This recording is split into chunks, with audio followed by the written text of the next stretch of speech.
Hear the word of the Lord. 1 Samuel chapter 12. Then Samuel said to all Israel, Behold, I have listened to your voice in all that you said to me, and I have appointed a king over you. So now here is the king walking before you. But I am old and gray, and behold, my sons are with you, and I have walked before you from my youth even to this day. Here I am. Bear witness against me before Yahweh and his anointed. Whose ox have I taken, or whose donkey have I taken? Or whom have I defrauded? Whom have I oppressed? Or from whose hand have I taken a bribe to blind my eyes with it? I will restore it to you. And they said, You have not extorted us, or oppressed us, or taken anything from any man's hand. So he said to them, Yahweh is witness against you, and his anointed is witness this day, that you have found nothing in my hand. And they said, He is witness. Then Samuel said to the people, It is Yahweh who appointed Moses and Aaron, and who brought your fathers up from the land of Egypt. So now take your stand, that I may judge you before Yahweh concerning all the righteous acts of Yahweh, which he did for you and your fathers. When Jacob went into Egypt and your fathers cried out to Yahweh, then Yahweh sent Moses and Aaron, who brought your fathers out of Egypt, and settled them in this place. But they forgot Yahweh their God. So he sold them into the hand of Sisera, commander of the army of Hazor, and into the hand of the Philistines, and into the hand of the king of Moab, and they fought against them. And they cried out to Yahweh and said, We have sinned, because we have forsaken Yahweh, and have served the Baals and the Ashtaroth.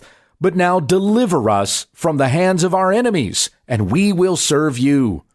Then Yahweh sent Jerubbaal and Bedan and Jephthah and Samuel, and he delivered you from the hands of your enemies all around, so that you lived in security. But you saw that Nahash, the king of the sons of Ammon, came against you, and you said to me, No, but a king shall reign over us, although Yahweh your God was your king. So now behold, the king whom you have chosen, whom you have asked for, and behold, Yahweh has set a king over you. If you will fear Yahweh and serve him and listen to his voice and not rebel against the command of Yahweh, then both you and also the king who reigns over you will follow Yahweh your God. But if you will not listen to the voice of Yahweh, but rebel against the command of Yahweh, then the hand of Yahweh will be against you, as it was against your fathers. Even now, take your stand and see this great thing which Yahweh will do before your eyes. Is it not the wheat harvest today? I will call to Yahweh, that he may send thunder and rain. Then you will know and see that your wickedness is great, which you have done in the eyes of Yahweh by asking for yourselves a king. So Samuel called to Yahweh, and Yahweh sent thunder and rain that day, and all the people greatly feared Yahweh and Samuel. Then all the people said to Samuel, Pray for your servants to Yahweh your God, so that we may not die, for we have added to all our sins this evil by asking for ourselves a king. And Samuel said to the people, Do not fear.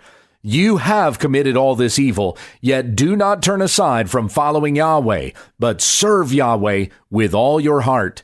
And you must not turn aside, for then you would go after meaningless things which cannot profit and cannot deliver, because they are meaningless. For Yahweh will not abandon his people on account of his great name, because Yahweh has been pleased to make you a people for himself.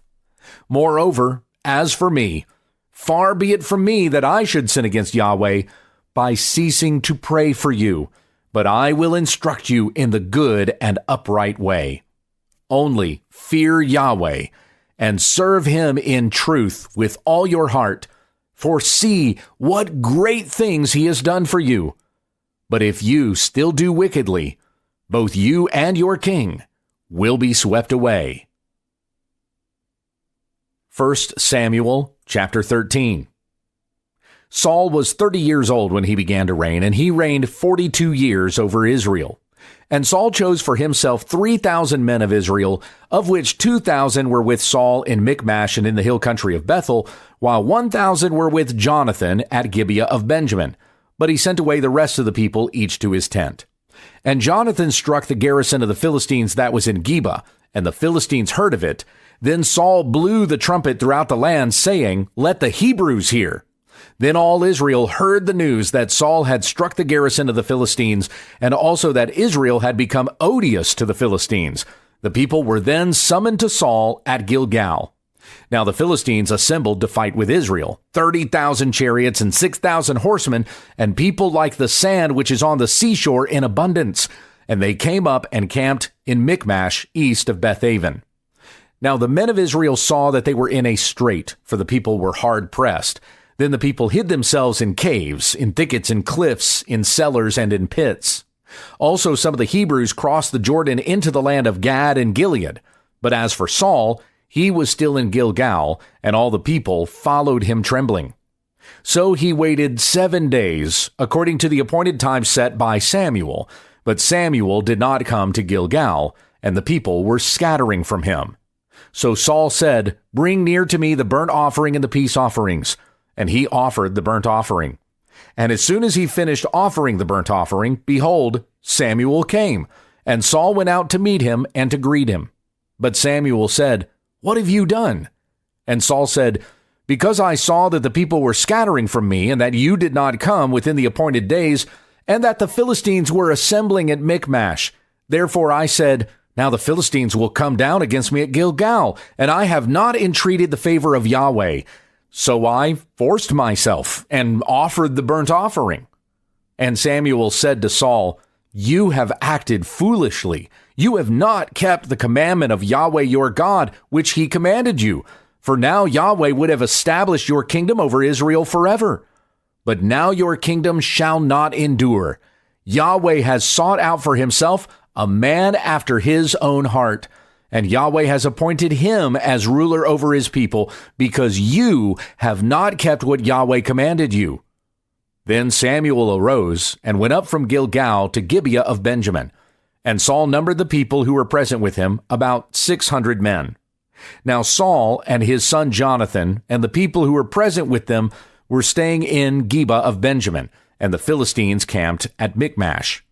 And the raiders came from the camp of the Philistines in 3 companies. One company turned toward Ophrah to the land of Shual, and another company turned to the way of Beth-horon, and another company turned to the way of the border, which overlooks the valley of Zeboim toward the wilderness. Now no blacksmith could be found in all the land of Israel, for the Philistines said, "Lest the Hebrews make swords or spears." So all Israel went down to the Philistines, each to sharpen his plowshare, his mattock, his axe, and his goad. And the charge was 2/3 of a shekel for the plowshares, the mattocks, the forks, the axes, and to fix the goad. So it happened on the day of battle that neither sword nor spear was found in the hands of any of the people who were with Saul and Jonathan, but they were found with Saul and his son Jonathan. And the garrison of the Philistines went out to the pass of Michmash. 1 Samuel chapter 14. Now the day came that Jonathan, the son of Saul, said to the young man who was carrying his armor, "Come and let us cross over to the Philistines' garrison that is on the other side." But he did not tell his father. And Saul was staying in the outskirts of Gibeah under the pomegranate tree which is in Migron. And the people who were with him were about 600 men. And Ahijah the son of Ahitub, Ichabod's brother, the son of Phinehas, the son of Eli, the priest of Yahweh at Shiloh, was wearing an ephod, and the people did not know that Jonathan had gone. Now between the passes by which Jonathan sought to cross over to the Philistines' garrison, there was a sharp crag on the one side and a sharp crag on the other side, and the name of the one was Bozez, and the name of the other Seneh. The one crag rose on the north opposite Michmash, and the other on the south opposite Geba. Then Jonathan said to the young man who was carrying his armor, "Come and let us cross over to the garrison of these uncircumcised. Perhaps Yahweh will work for us, for Yahweh is not restrained to save by many or by few." And his armor-bearer said to him, "Do all that is in your heart. Turn yourself, and here I am with you according to your heart." Then Jonathan said, "Behold, we will cross over to the men and reveal ourselves to them. If they say to us, 'Wait until we come to you,' then we will stand in our place and not go up to them. But if they say, "Come up to us, then we will go up, for Yahweh has given them into our hands, and this shall be the sign to us." So both of them revealed themselves to the garrison of the Philistines, and the Philistines said, "Behold, Hebrews are coming out of the holes where they have hidden themselves." So the men of the garrison hailed Jonathan and his armor-bearer and said, "Come up to us, and we will make you know something." And Jonathan said to his armor-bearer, "Come up after me, for Yahweh has given them into the hands of Israel." Then Jonathan climbed up on his hands and feet, with his armor-bearer behind him. And they fell before Jonathan, and his armor-bearer put some to death after him. And that first slaughter which Jonathan and his armor-bearer made was about 20 men, within about half a furrow in an acre of land. And there was a trembling in the camp, in the field, and among all the people. Even the garrison and the raiders trembled, and the earth quaked so that it became a great trembling. Then Saul's watchmen in Gibeah of Benjamin looked, and behold, the multitude melted away, and they went here and there. So Saul said to the people who were with him, "Number now, and see who is gone from us." And when they had numbered, behold, Jonathan and his armor-bearer were not there. Then Saul said to Ahijah, "Bring the ark of God here," for the ark of God was at that time with the sons of Israel. And it happened that while Saul talked to the priest, the commotion in the camp of the Philistines continued and increased. So Saul said to the priest, "Withdraw your hand." Then Saul and all the people who were with him rallied and came to the battle. And behold, every man's sword was against his fellow, and there was very great confusion. Now the Hebrews, who were with the Philistines previously, who went up with them and all around in the camp, even they also turned to be with the Israelites who were with Saul and Jonathan. Now all the men of Israel who had hidden themselves in the hill country of Ephraim heard that the Philistines had fled, and they pursued them closely in the battle. So Yahweh saved Israel that day, and the battle spread beyond Bethaven.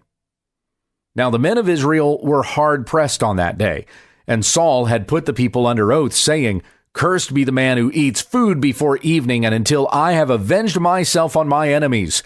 So none of the people tasted food. Now all the people of the land entered the forest, and there was honey on the ground. So the people entered the forest, and behold, there was a flow of honey. But no man put his hand to his mouth, for the people feared the sworn oath. But Jonathan had not heard when his father put the people under a sworn oath. Therefore he put out the end of the staff that was in his hand, and dipped it in the honeycomb, and put his hand to his mouth, and his eyes brightened. Then one of the people answered and said, "Your father strictly put the people under a sworn oath, saying, 'Cursed be the man who eats food today.' And the people were weary. Then Jonathan said, 'My father has troubled the land. See now how my eyes have brightened because I tasted a little of this honey.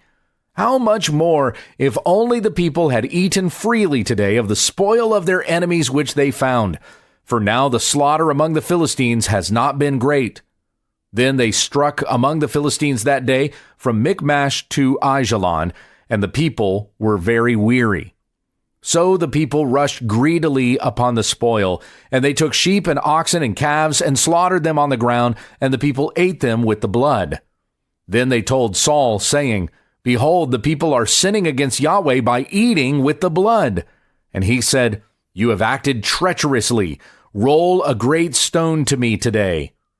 And Saul said, 'Scatter yourselves among the people and say to them, each one of you bring me his ox or his sheep and slaughter it here and eat, and do not sin against Yahweh by eating with the blood.'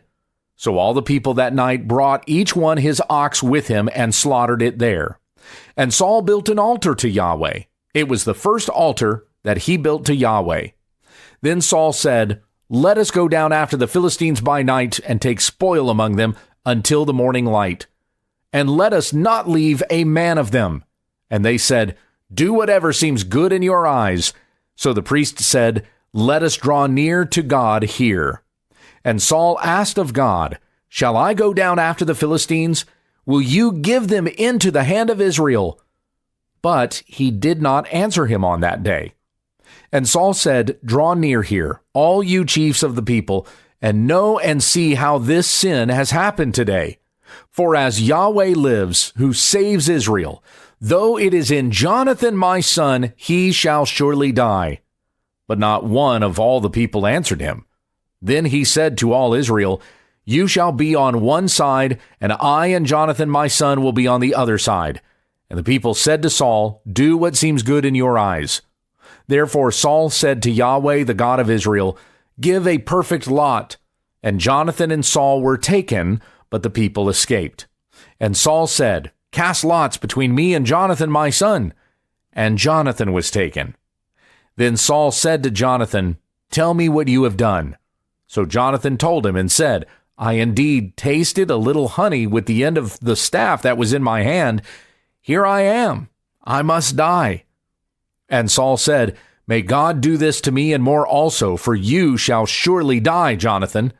But the people said to Saul, "Must Jonathan die, who has brought about this great salvation in Israel? Far from it.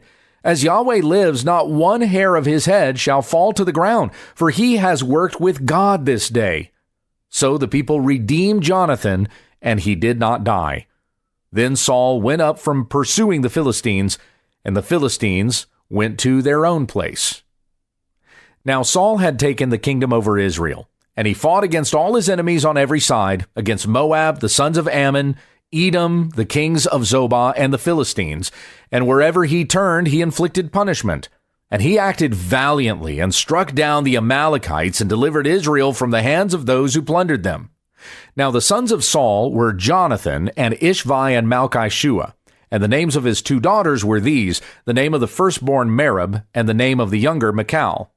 And the name of Saul's wife was Ahinoam, the daughter of Ahimaaz.